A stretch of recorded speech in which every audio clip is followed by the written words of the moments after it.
family, man. Stevie Z, he is kind of chilly in here. It's hot, ain't it? About 9,000 degrees. Hey, Dan Alexander, thank you for liking, friend. Man, I'm angry. I'm so angry. Can you put some vodka in this?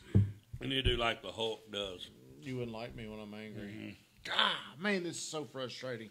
Hey, everybody, if you're getting on, if you can see me, please say I see you. Pretty guy in the orange. What color is this? Fuchsia. Fuchsia. Did you get that in the women's Gap selection? Probably so. All right. I don't know if I'm going to be able to. It's time for Real Estate 101. I do see that. Mine's working. All right. Hey, everybody, it's 1 o'clock. It's Wednesday. That means it's time for Real Estate 101. Thank you so much. I brought my notes. We got our notes. We got some of our favorites in the office are in here with us. Stevie Zavisa, the cameraman.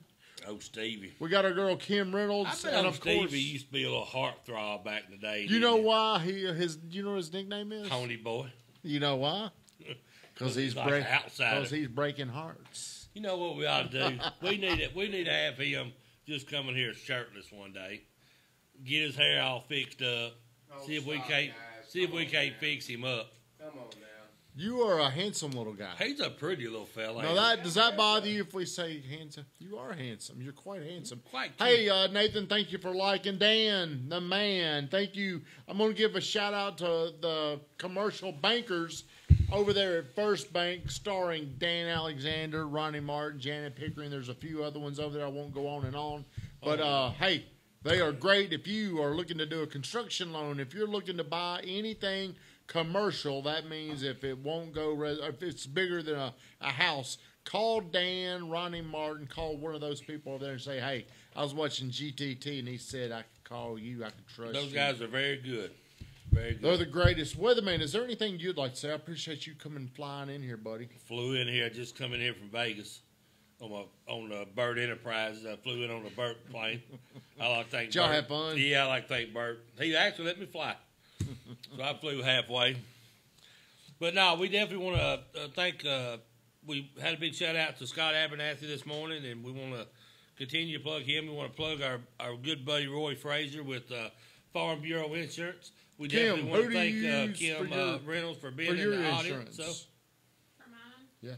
Andy Stevens. Okay. All right. Well, hey, Andy's good. Farm Bureau is really good.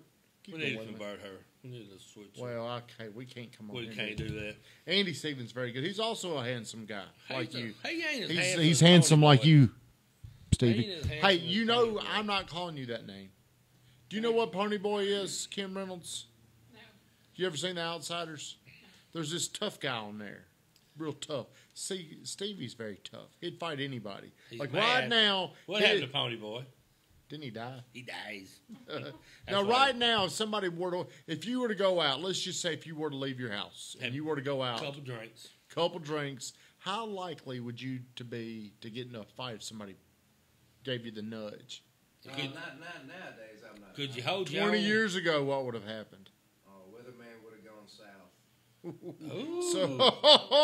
So if the Weatherman would have bumped up against you, whether it's an accident or not, would you have punched him?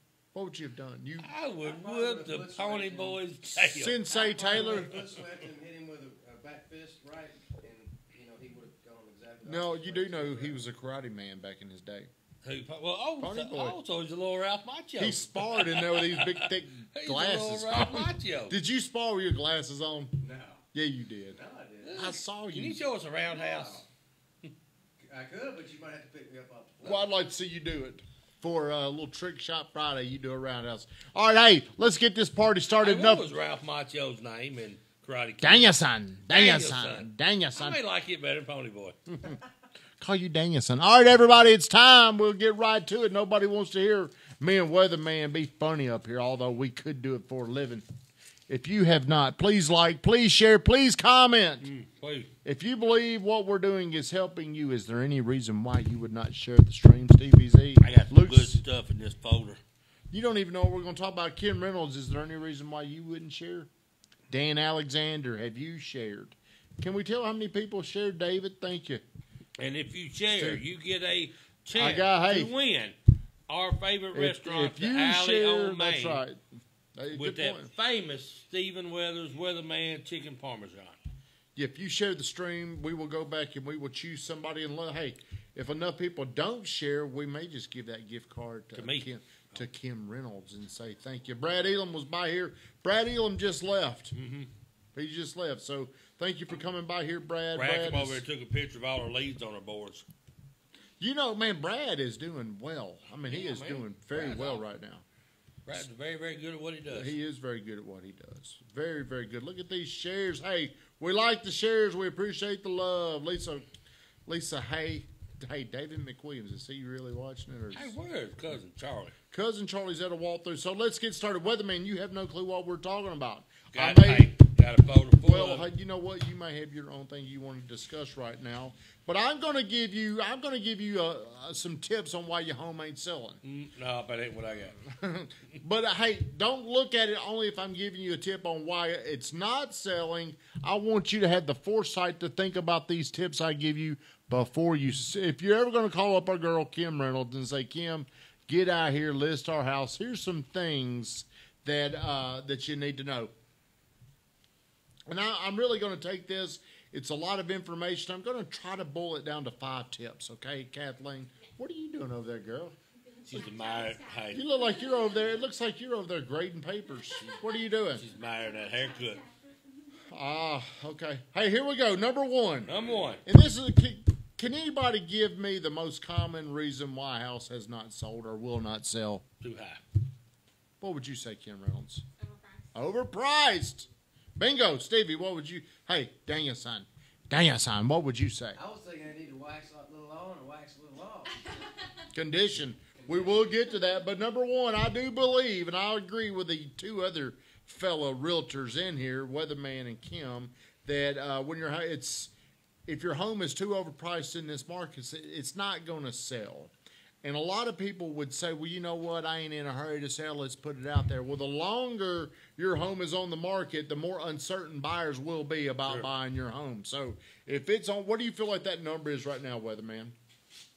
Like if it's on the market, what's too long to get that price? Too long? Yeah. Oh, I think 2 weeks. Woo! Now, it does matter your price point. Would you agree? Yeah, but anything under 300 or 250, if you don't have an offer in 2 weeks, there's a couple issues. It's either too high or the condition of the house doesn't justify the price of the house. Okay. What would you say, Kim? I'll say 2 to 3 weeks. She agrees with you. You, pretty boy. Pretty boy. I agree with them. So here's what you're thinking. You got somebody. What do you think?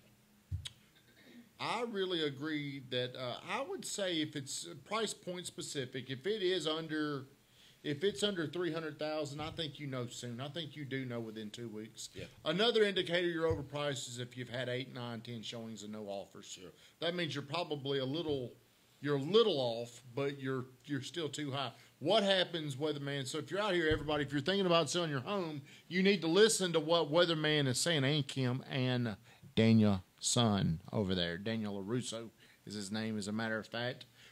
You got somebody they call, they see a house in Indian Hills. It's listed at $324,900. It's been on the market 41 days, no price reduction. What do you assume? What do you think? What do you tell your prospective buyer? Most time, what I tell my prospective buyer is, you got a good opportunity to get some closing costs paid. We may can do a price reduction that's not sold yet. So I'm sorry if you're the buyer. If I'm the buyer. Yeah, if a buyer calls you, is that what Yeah, that's what I'm saying. Okay, if I'm the sorry. buyers ask me, because they're going to ask me, what do you think about the house? I'm going to say, well, it's been on the market 41 days. We're in a very strong market. So chances are, if we have an opportunity to maybe get your closing costs paid or take a slight reduction in price. I'm never big on the reduction in price. I'd much rather have the concessions. You know, it just makes more sense for a buyer. So what Weatherman's talking about with concessions, he's like talking hot dogs and drinks. nachos, cheese. Nachos. Nacho cheese. He's talking about them paying your closing costs, them helping out with more repairs, them doing something that's helping you out that maybe the purchase price won't come down. Now, Weatherman, let me ask you this. That same house has been on the market 2 days. Uh-oh. And your buyer calls, they want to. You've looked through it. Now they want to make an offer. Would your counsel be different after 2 days versus 41 days? What would you tell them? Well, first of all, we're not allowed to tell them what to offer. So that's not our job. Our job is to give us our opinion. And so my first question is this the house for you? Does it feel right? Do you want it? And if they say yes, then I come in my opinion, we come in at full price. Mm-hmm.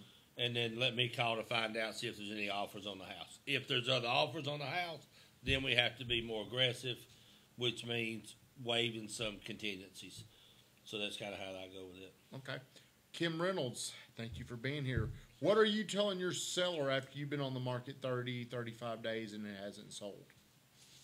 I actually had that conversation with my seller when I take the listing. Ooh, you're so good. Ooh. Damn, you're good. And we got to start doing that. I had that conversation at the beginning so that I don't have to have it at the end when they're a little bit more, stuck in their ways.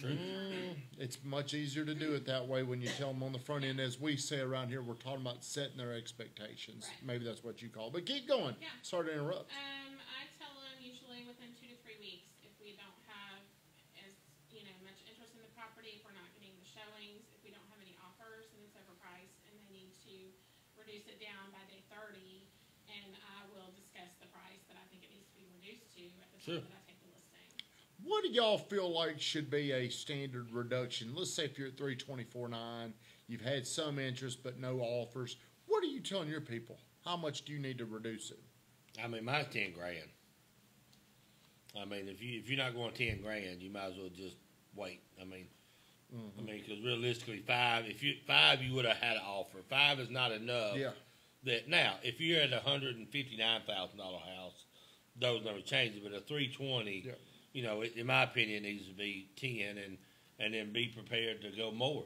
What would you say? I don't have a specific price. I think it just depends on what it's listed at, and then I would probably go for 5. Okay. What if you had no showings? 40. If I had no showings, well, then you had no showings 30 days. See, I feel like I'm like you. I'm a 10 usually, but it's. I guess every situation is different, and we're kind of depends on how many showings you got, what's the feedback you're getting, and all of new comps too. Comps in the neighborhood of things that have just sold. Yeah, and you get them down to where they need to be. See, we do we don't like to have that talk up front about reducing. We just draw straws, and then whoever draws the shortest straw, they got to tell the person, "Hey, by the way, we got to reduce your house $10,000." Charlie, we called him Charlie. Time. Hey. Okay, number 2, your listing is poor. And what I mean by that What do you mean by that? Well, what I mean by that is like you're the way you package it up starts with the MLS, the way you put it on there, your pictures, maybe if it's telling a story. So here's the story I'm going to tell y'all. Every day I wake up at 4:30. We don't talk about anymore. 4:40, 4:41 this morning. Lucky. I pet Lucky. I look at my phone. I look at my phone because I'm a narcissist. Then I go in and I'm drinking my pre-workout drink every single morning. Guess what I do as a realtor? Well, I'm reading some. That's a good guess. He looks in the mirror and say, "I'm the best realtor in the county." I'm good enough. I'm smart enough. Can you guess what I'm looking at every single morning? Every single morning, I look to kill time because I take my pre-workout drink and I'm sitting there sipping.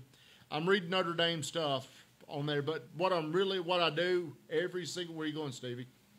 I was just stretching my back. Every single morning, I get on to Zillow, and I'm looking at homes. I'm looking for my future home in Santa Rosa Beach, 30A. Every single day, I know that area.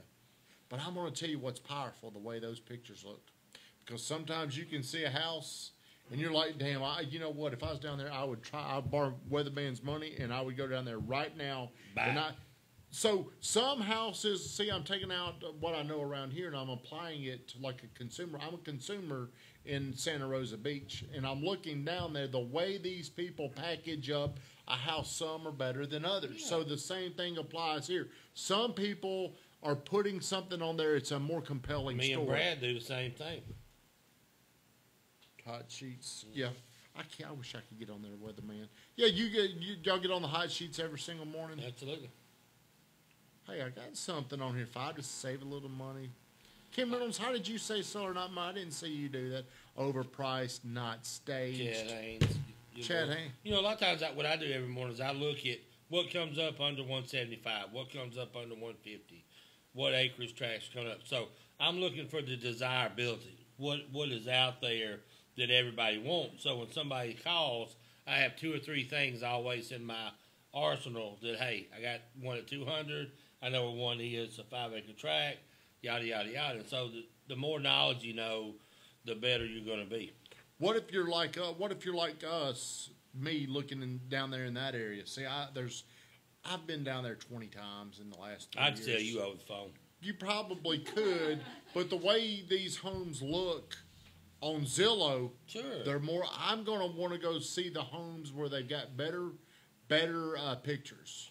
Yeah. They show more things. Maybe they show me an aerial view of how close I am to the beach. So, Yeah. what are you doing to make your listing more compelling? Or if you're the seller, what are you having your agent make it? What do you demand they do to make this a better package? Well, most people, and they don't, and don't take this the wrong way, there's a lot of great agents out there that do some fantastic marketing, but there's also a lot of agents out there that take pictures with their phones. And Yeah. so they just don't do any injustice. So it's like you're selling a $250,000 house. You want to market it like a $250,000 property. And you ain't going to do that with a cell phone picture. So not only it's a cheap investment to have somebody, if you don't have a photographer on staff, pay somebody to do professional pictures. If you have to pay a stager to tell them to move some things, also start doing social media stuff. Start showing how great the house is. Do a little 2-minute video, walk through the house, and describe the house, why you think the house is so great. And the next thing you know, then people are attracted to it. And so that's kind of one of the ways that we do it, and that other people can do it to make it where it doesn't look poor, to where it's like, wow, man, this is a real deal here. But you know what else that does? Tell me. It makes other sellers think, I want those people to list my house. Bill Wilson, Mr. Murfreesboro, thank you for sharing the post. I appreciate it. Mr. Murfreesboro's got like 40,000 people You didn't following pay it. any attention to what I said. I did. And as you were talking, 2 things popped up in my mind, Weatherman. Hot dogs. Well, I see you're talking to Brittany. I can't I see wasn't you on talking to here. You're texting her privately. I see you on here. I can't pull you up on here. But there's 2 We names. blocked you. There's 2 people that popped up what you're talking about the pictures. And some people, Erin Costco, have you ever seen any of her stuff? Mm-hmm. Justin Holder. Those 2 agents are very, very good at packaging up their houses. They take phenomenal pictures. How would you do your pictures? Not putting you on the spot, but Yeah, I 100% do professional pictures with every listing. Who does them? I'll use household photography. Okay. And then I have another girl who used to be on our team before, Caitlin. oh, she's awesome. That's what I was fixing to say. So this girl is one of the ones that, if anytime we can promote her, when she first started, she does the still virtual tour pictures. She does great photography. And man, this chick is wonderful. And Kim will tell you that when you see her houses, it's amazing. And What does it cost to have professional pictures done in a house? Generally under $150. $150. But see, some realtors, they're not even willing to invest $150. But they want that $9,000 commission. They do, yeah. So if I'm the seller, I'm going to say, hey, I want. Now, some houses, it's not going to matter. If it's a $150,000, It's not. $160 over on Sunrise. I do them on every single listing. do you? Really? Well, let me tell you how that helps you, though. Other potential sellers see that, and they're like, I want that girl showing my. Because your house, you got to look at it as a package. Yep. You know, 'cause Stevie Z used to sell photography, didn't you? Used to sell it, used to do it. You used to sell them. If I were you, I would somehow incorporate pictures because I believe pictures are very emotional, and I believe that would help you. Justin Holder does a lot of pictures.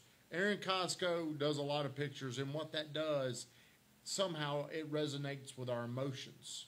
If I were you, I'd be doing more of that. And kind he's of stuff. and Stevie, not to brag He's on great. him, He's he great. is very, very good. He did is my damn good. senior picture, so he has a talent that he is not using in real estate. So use the talent that God gave you with pictures, with either family portraits, with making your listings look better than everybody else's. So I would definitely use it. If not, I'm going to steal it and let you do mine and use it. So, is that fair? Can we do that? I think it's fair. I do too. Number 3. We got the same name, so. Number 3. And, you know, I've seen this happen now as I've sold stuff myself, is sellers are too attached to their property. Oh, they love it. They love it. And what happens is I'm not willing to negotiate. I'm not going to fix this. I'm not going to do that. Their emotions block their judgment from getting these love deals. that dark maroon color in my dining room. Well, hello there. How are you doing? Do you want to? Nah, you talk. Did you bring any liquor? We need some liquor. We're running low. We're running low. Ice, lemon, something. Give us something. I'll be back. Let me go get it. So a lot of times paint color is one of the things that when you start telling people that you go into a house and it's got like the maroon, the maroon. Yeah. So you tell the maroon, and they painted it and they loved it. Well, guess what? We got to repaint the house. We need a gray or neutral or something.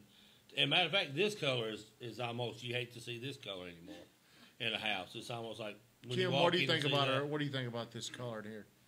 I agree. Yes. I think you need to go with more gray. Yes, and maybe the light blues or something. What's like in that. style today may not be in style tomorrow, like spiky hair. Hey, it's always been style. The gray's Like- been in style for a couple years, Tommy. Well, I'm still saying at one time, 2008, this was on time, friend. This No, right that here was a good. neutral that everybody used. Everybody liked it. Now people, you're right. It is a lighter gray look. But when people paint their house, they are attached to that, and so when you start mentioning we need to paint it, it almost kind of hurts the feeling a little bit because they really like the color, and so that's an obstacle you got to overcome as well. That's right. But a lot of times, like for me, where I would get emotional is if they made an offer where I knew the house was priced right, they make a low offer, I could get emotional because, hey, who represents me, Kathleen, on my deals? Were you paying attention? Joey Richardson. Stephen Weathers. That guy, this guy Yeah. beside me. Do you know why he represents me, Stevie Z? Stevie what? Stevie Z? He Because like he's a pony. hell of a guy. No, because I can't get out of my damn way. I mean, I'll get emotional. I'll get mad. I'll try to show them. I just won't sell you this house. I will get emotional. I will throw a fit. My nickname is Big Baby. I mean, that's if I don't get my way. And I'm we gonna don't take put my baby ball. in a corner. But let me ask you something. Do you think many people are much different? Whenever they're emotionally invested into something, I've lived here 8 years. There ain't no way. Hey, are you live? I see you live That's right right. now. I You, got David Criswell, thank you for getting on here, buddy. Kim, you sold your personal house, right? Yes. How was that as far as did you get full price? Did you get a lower offer? Did it bother you? Like what Tommy's talking about? Did it kind of... Well, we had it on the market more than once. Okay. And the first time we didn't sell it, the market was not good where we were, or at the time, in our neighborhood. The second time that we sold it, it was in the middle of the winter, and we got it under contract within probably 2 weeks. Wow. It's been a couple years. so Yeah, the yeah, market was yeah, different, But, and we had people come on the day of a snowstorm. And as much as I didn't want to do it, I did what I tell all my sellers to do, which is get in the car and go sit in the parking lot at Publix or wherever while you have a showing, because people who are looking in the middle of a snowstorm Are and pretty ice storm serious. and they're going through a contract. And Okay. I believe that we got full price. Well, good. Would you have negotiated? Yeah, Would you? because of my motivation, because I wanted to move to different schools. I got you. And I only had a certain time period. to move it. Well, a lot of times, like it depends on my emotions. Like if Yeah. I like somebody, I'm probably willing to give away too much. Again, Yeah. that's why I need my buffer. I don't represent myself very well. Where are you going, Stevie? I gotta leave. I'll take it. David Criswell, one day I need you up here to talk about what's going on downtown Murfreesboro. But be aware of how emotional you get whenever you're selling the house and your realtor's trying to get you to do things like fix things, do this, do that. Like Steven said, paint this wall a different color. We get so emotional, we end up making the deal much harder because in our mind, it usually comes down to trying to save money or convenience. And we usually always tell our sellers, hey, our goal is this has been your house. You had memories here. It was great. But now this has turned into a business opportunity. So we want to get you the most money we can. Mm-hmm. So we want to get it in the best shape we can. And so don't be tied emotionally to it if you want to move the ball down the field to go here. Mm-hmm. You know, and so usually once they get that out of their mind and realize, yeah, I'd rather make more money, what I got to do, instead of, well, my kid, you got all the little things on the wall, you know. Well, guess what? We got to paint all that little stuff on the wall, you know. I had a lady, I kid you not, they took the door because they signed, they did the door, they took the door. They just didn't put the door back. So we had to end up putting the door on the house. But, you know, that's the part about emotional, they realizing, and a house is a house. And I know you build it, but you know you're not going to be there 30 years, so move those memories into new memories somewhere else. Brad Elam said something very profound. As much as I hate to give this guy credit, he just said something. I just told him that out there in the parking lot. This is very profound what he says, and I see this all the time, especially with builders. Sellers sell by logic, buyers buy with emotion. Sure. God, that's profound. And I'm going to take all that credit, Brad, because we're still pissed off at you, by the way. You didn't get off the hook that easy. But no, you're so right. Sellers, they try to make sense. They try to rationalize things. Well, you can get past. They don't understand. It's such an emotional decision to get people to do things like that or to move forward. The best thing you could ever do, and every real estate agent, and most people do, every real estate agent needs to have a seller net sheet. They need to have something to show the bottom number and the dollar to know what you're getting to. And so it makes life so much easier when you present those on the front end. You right, Weatherman. You know what that is? No. Okay. I bet Kim does. Kim's my educator. Everybody, please like, please comment, please share. We're coming down the home stretch. 2 more. Number 4, your home is in need of too many repairs. Ooh. There's too much stuff that needs to be done. What sellers have got to understand is you're selling a comparison. I could buy this house. I could buy this house. I could buy this house. You've got to understand how buyers see your home. And sometimes you can get too emotional and you can think it's a good market. Yeah. When's the last time somebody was just telling me the other day, maybe it was Blair Braswell, that he showed a house and it needed so much work. He couldn't believe it was on the market. Have you shown anything like that lately, Stevie, where so much stuff needed to be done? It was, I don't know if I should say it, but Don't say it. Okay. But Say I it. think it was a drug house. It was horrible. Absolutely horrible. What's a drug house? How do you know it's a drug house? Well, How the I couldn't hell? get in. One guy took off and running out the back door. One of the rooms I couldn't get in. It was dead bolted from the outside, so unless you had a key, you couldn't get in it. Mm-hmm. It stunk. The molding down at the bottom was ripped off. Yeah. Just about in every room. There was holes in the wall, and I mean the oven, the stove looked like they had just cooked grease on it and turned it and poured grease on top of the stove. Wasn't cleaned off at all. But you're very anal. I wonder if we could go out and sell that house. Maybe we could buy that house. That sounds like an opportunity. Maybe David Criswell, he may be interested in buying. A lot of times, a lot of agents, and I don't mean to say this back because we have some fabulous agents. We have some great agents in the audience today. Millions of people in the audience. But a lot of agents do think because the market's so strong, they want to get the listing. They listen to the sellers and say, oh, you don't have to worry about putting new carpet in. You don't have to worry about doing all this thing. It'll say, oh, don't worry about it. And that's really doing injustice. We're the professionals to say, hey, look, in order to get top dollar, we need your house to be pristine. Mm-hmm. Even though it is a great market, there's a great possibility that I can get you more money by doing the things, and you won't have to worry about it. When you go into a house that's in bad shape, they're going to probably pick you apart in home inspections.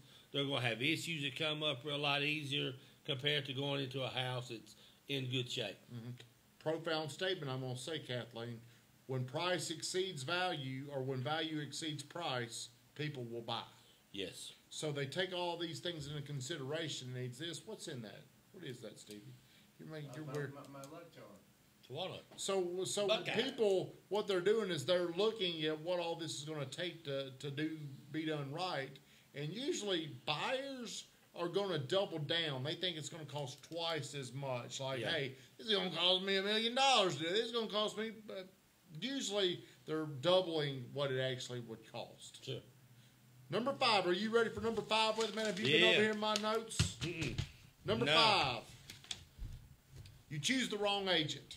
Uh-oh. That is the one thing that would fix all the things that we're talking about. But think about this. Whenever you've got an agent that could be risking losing, like you were saying, $9,000 or $10,000, they're motivated more by not losing that money than telling you the truth on things. Yes. It gets very uncomfortable for a lot of people to come in there and tell you, Stevie, man, your house smells like Sasha. You know, a lot of people, if new agents would, Kathleen, I think I said that wrong. I'm sorry, Weatherman. When value exceeds price, people buy. you just shush me. I'm sorry. In Costco, we were just talking You about was you. worried about your comment. You shushed me. You're right. Nobody's going to. That's awful narcissistic of me to think somebody's going to go through these comments and look at them. You're exactly. They're not. But Costco, you're on here. We were just bragging about you and your pictures. Go ahead, Weatherman. I'm sorry. So anyway, so if you're a brand new agent, take this advice, write it down, think about it. If you've never really done a listing before, find a great listing agent and try to see if they'll co-list with you and get some experience. It's better to split the commission and get the experience than to try to do something and not know what you're doing and make a bad name for yourself. Because there are agents out there that will help, and there are agents out there that would love to help somebody new coming up. So if you're new and you think you got a listing, try to find somebody that you can co-list with. That's good advice right there, Weatherman.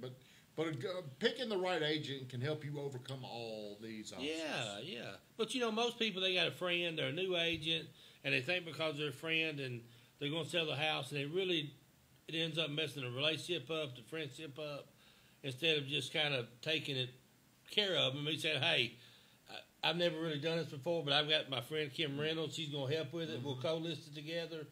I appreciate your loyalty, and we're going to get this thing done. Mm-hmm. And then you'd be surprised on the experience you gain from it. Plus, they're going to have a lot more appreciation because you care enough about them that you give up half the commission. I agree with that. You got anything you'd like to add about that? Either one, anybody? You in the back, sir. You right there. You. That's a good point. Was it Mr. Weatherman? Yes, to you it is. Okay, To you it is. good point. Because I'll be having, is it Mr. G. Tommy? GTT. Good time, Tommy. Whatever you want to call it. Either or. I like Suzuki, okay. I got a good friend I'm about to list his house. Yep. And I was just hit a spot with me a little bit because I am 10 months in the business and I might need to think about that because we do have a little friction. Yeah. You know, and he's liable to just throw his hands up and I'm liable to throw my hands right in his face. So Yep. I might need to think about doing that. Absolutely, because at the end of the day, you want the business and you want to make it a good thing, and then I definitely don't want to lose a friendship. absolutely, yeah, and you don't want to lose money either. Right. 'Cause What you do for a price living. point is the house? Probably 3 1/4. Okay, so that could be a tough deal. I mean, right there, that could be, that could be something where you might need John to go in there and help you with it. Just because, John will even admit this. Whenever he's real close to people, it's hard for him. Like if he was selling one of his buddies' house, why's my cursor moving all over the place?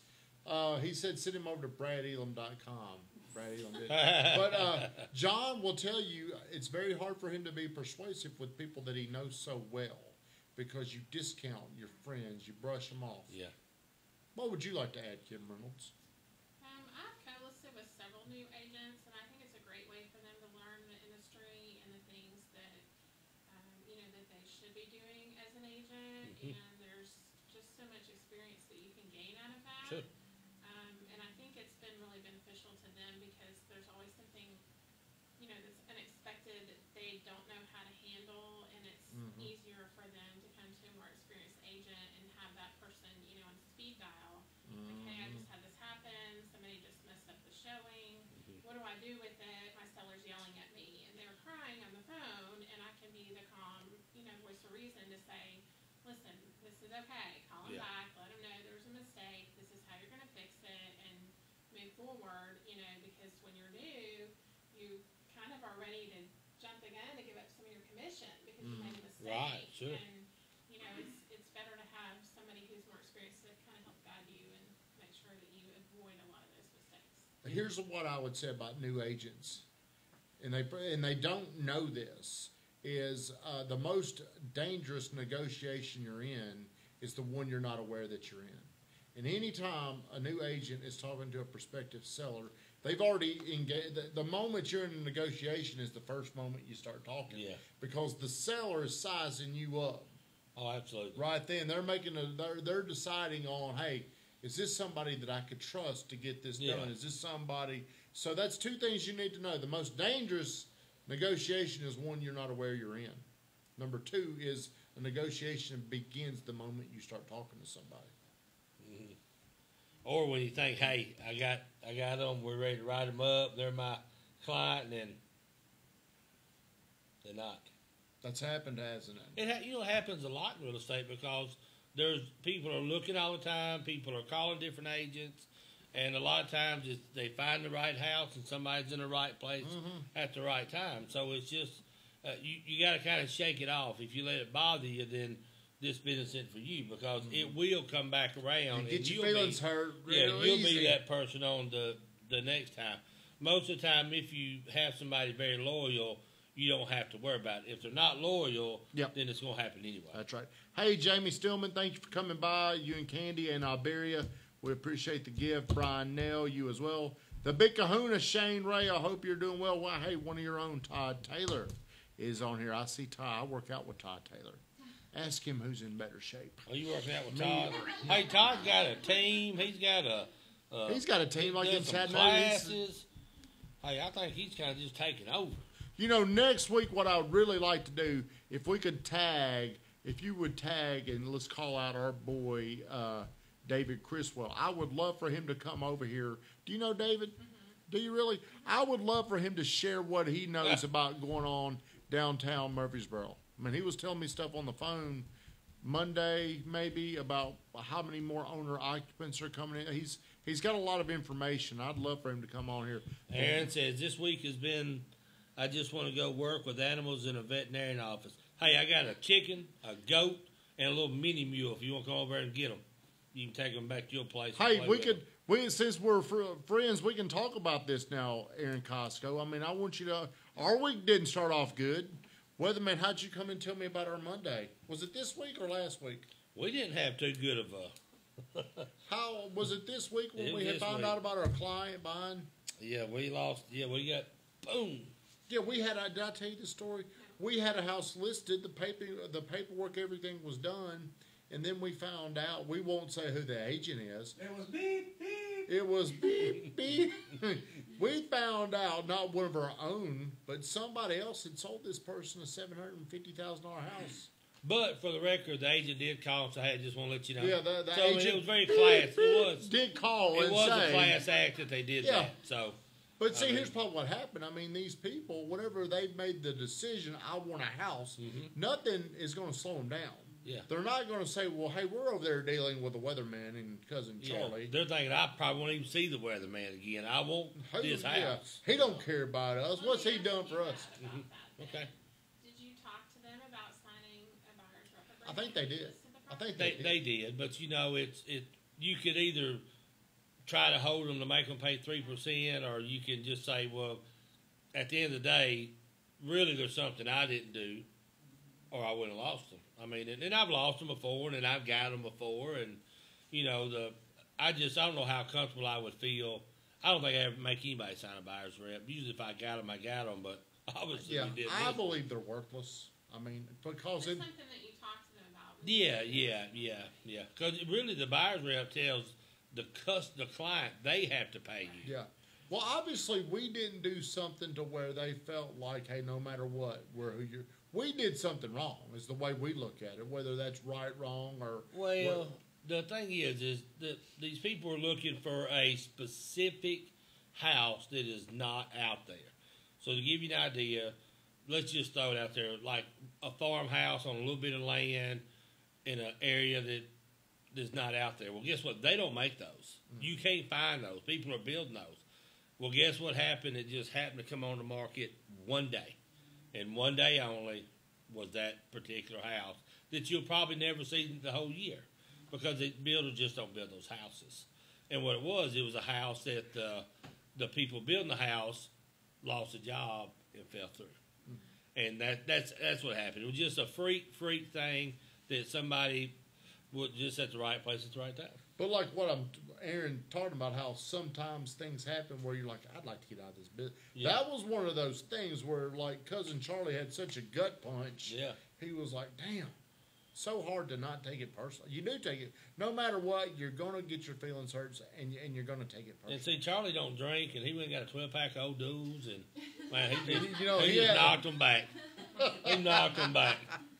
All right. Hey, everybody, thanks for joining us. Please like, please comment, please share this stream. How many people have shared? 8? I need more shares. Is there anybody on here that has not shared that would share for me? How did I share? Did I share? I think you did.